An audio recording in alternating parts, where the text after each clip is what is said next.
All right, to finish up segment 2 today, our third topic, Heathen Dog is going to tell us about campaign ideas. And apparently, if you watched our last segment, you'll know that he says he's going to fix the game. Did the game need fixing? Who knows? But he's going to do it anyway. And I'm going to breeze through these. Look at that. Hashtag RPGate. Core values of playing tabletop games. Know them, love them, read them first. Donate to our charity. Click on the little smiley dude with little squiggles around his head, also known as a QR code. And everybody will be happier for it, including yourself. And of course, there is our schedule, YouTube in the red, Twitch in the purple, and links below. Of course, I have a duty and obligation to make sure Heathen Dog cannot get his point across. And he's good at it. Subscribe. There we go. All right, so what do we have? What kind of campaigns do you have right now? You can float around in space, you can live on a space station, but really, what can you do? Okay, here's the deal. You can take the book at face value as it is and create yourself a campaign that exists in a collapsing, ever more corrupted universe where the light is slowly going out, not only for the stars, but for the civilizations that live around them.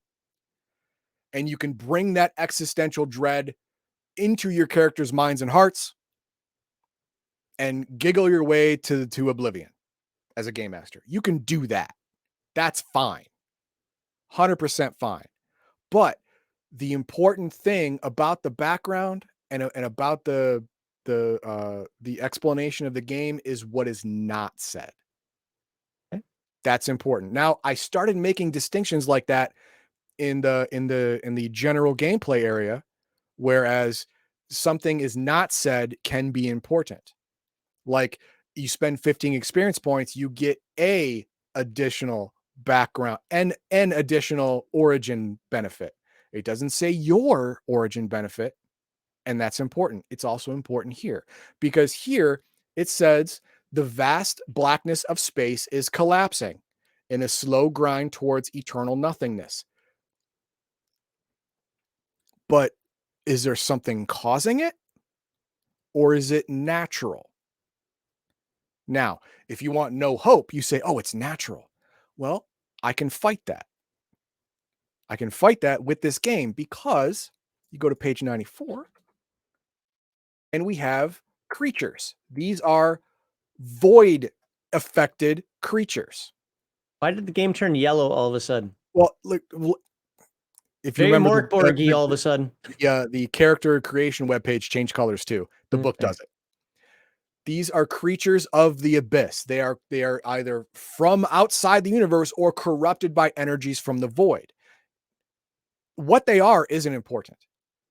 What is important is that if they are corrupted by what is outside the universe, that means something is outside the universe, whether it be energy, whether it be some force that's pushing the universe together into a crunch, or maybe even some kind of godlike sentience.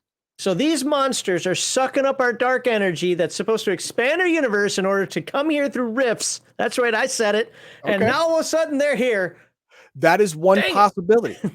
Another possibility is that these creatures of the abyss are a side effect by the energies of the abyss outside the universe having an effect shrinking our universe into nothingness. Now, if something is doing this to our universe, it points to the possibility that it can be stopped.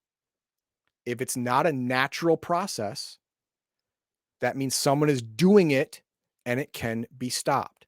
Will you succeed? Probably not. But is it possible? Maybe so. And there we enter Cthulhu. That's exactly right.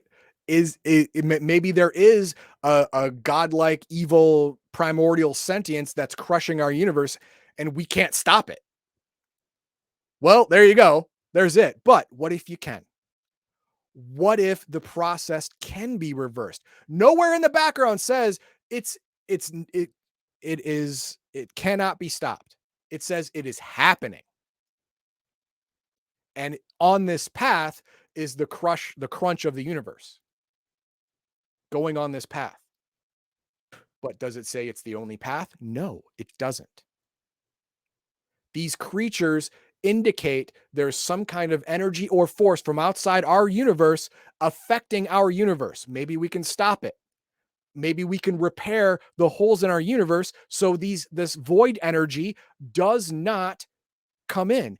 And void points, which I spoke to during character generation, are a byproduct of absorbing this energy into your body, using it to cause effects. That means it's real, it's tangible.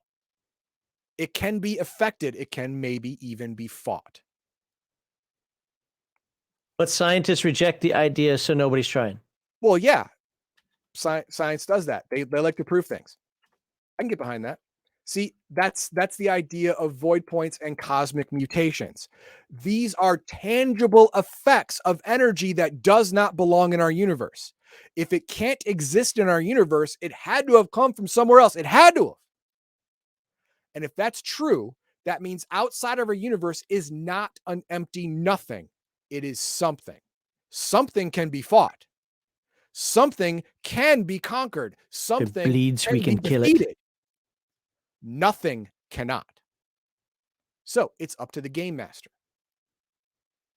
It's up to the game master how he wants to run the campaign. Everyone can start off where the universe is dying and hopeless, or you can start off saying, oh, some people say it's dying, scientists say it's not. Halfway through your campaign, science is like, okay, well, we can prove the universe is shrinking and we're all getting screwed. But if we can prove it, that means there's fact, there's physical evidence. That means it's real. That means it can be fought, maybe even reversed. Maybe. And the character's now goal is to reverse the death of the universe. Is it possible? I don't know. You're the game master. You decide if it's possible. It's definitely going to be a Herculean effort. It's definitely going to be a success or failure is going to be end of the campaign deal.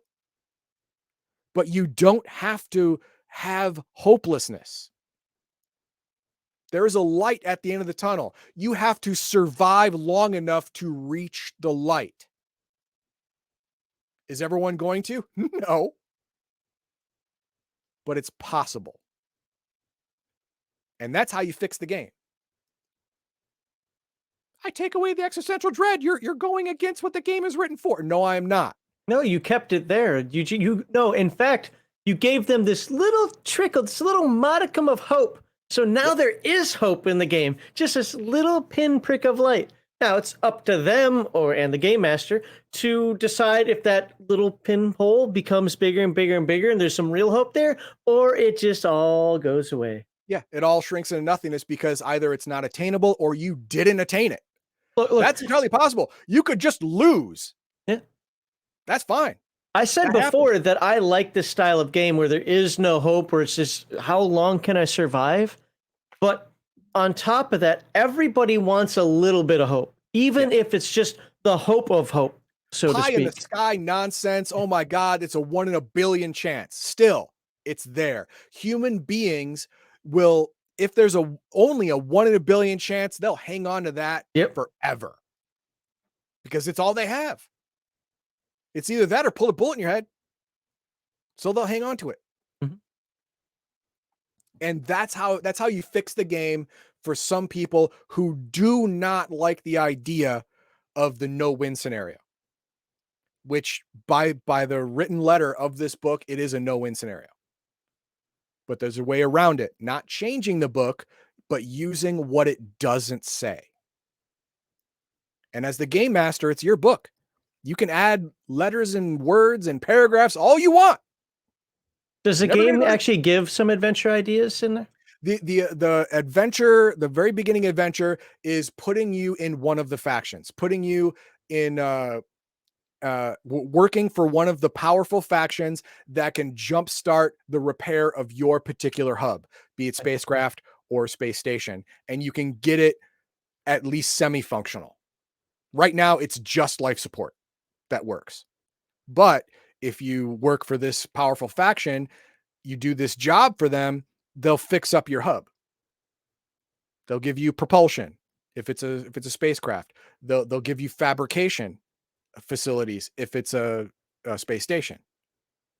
It's up to the player character what they want repaired, but they will repair it for you. It's an adventure designed to give you a leg up for the first day, so you're not starting completely in the hole, where you can use your hub for some tangible benefit after day one. Now, I'm not asking you to say that it's the best thing ever, put it on top of a shelf, or that you'd put it in your backyard and burn it right now. But just generally speaking, is this a game that if somebody were to say, hey, you know what, I'm thinking about setting up a campaign, playing it, that you'd be willing to give it a go? Yes, I would. The reason being is because if I was running it, I would play it with the light at the end of the tunnel, and then I could do it. If I was a character, if I was running it, I would play it as a light in the tunnel. If I was a character and I was in the game, I would ask the game master to make it the light of the end of the tunnel thing, even if even if it's a lie. Even if it's a lie. My character, just like every human being, needs some kind of hope, or else, and that's it. I get So it. yes, with that, with the ease of gameplay, the ease of character generation, and the added quirk of void points and cosmic mutation, this is both easy and strangely partially complex game to play, and you can do it quick and have fun, and you can have up to 6 people, I think in a crew, fairly simply. Yeah, you'd run out of backgrounds after that. Yeah, there you go. So, Mr. Max says the concept of a universe is a collection that concept of universe is a collection that everything that exists. If something exists, how can it not be part of the universe? Really want to get that philosophical? Because I can do that. A little heavy. Okay. Something can exist in a space that it can't be created in. So if another universe outside of this one is leaking into ours, it can leak in energy, matter, or creatures or ideas that cannot be replicated or recreated in our universe. Then it's not part of our universe. You can also get into dimensional theory with that as well, where the universe is built upon what's I think 10 or 12 dimensions. I forget what it is. Where is that part of a universe? Is it not? Is it a physical property of the universe, or is it something that holds multiple universes together? Are there multiple universes? Again, this is all theoretical stuff that people can argue about all they want. There's only one as universe. Light or as heavy as you want with this super science stuff, but again, it's up to the game master how deep you want to go. Yep. And then Hungry Ewok. So what you're saying is that there is a chance. Yes, and that line, that Mimi line, is very appropriate for this game. All right. Okay. Is that everything then? That is it. That is Death in Space. Cool. Well, that was a good overview. Definitely learned me a couple of things about the game. That because again, I thought it was on a space station around Earth.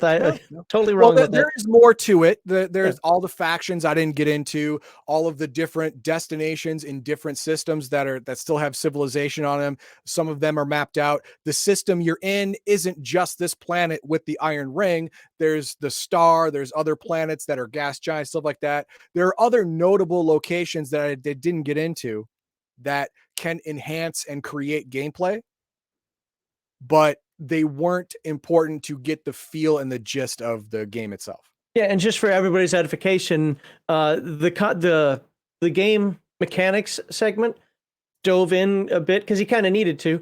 But this isn't the deep dives. Deep dives are segment 1. This is the overview. If you want to know more, either get the game or maybe ask a question in comments, or maybe ask Heathen Dog, like, dive into it, buddy. We want to know more.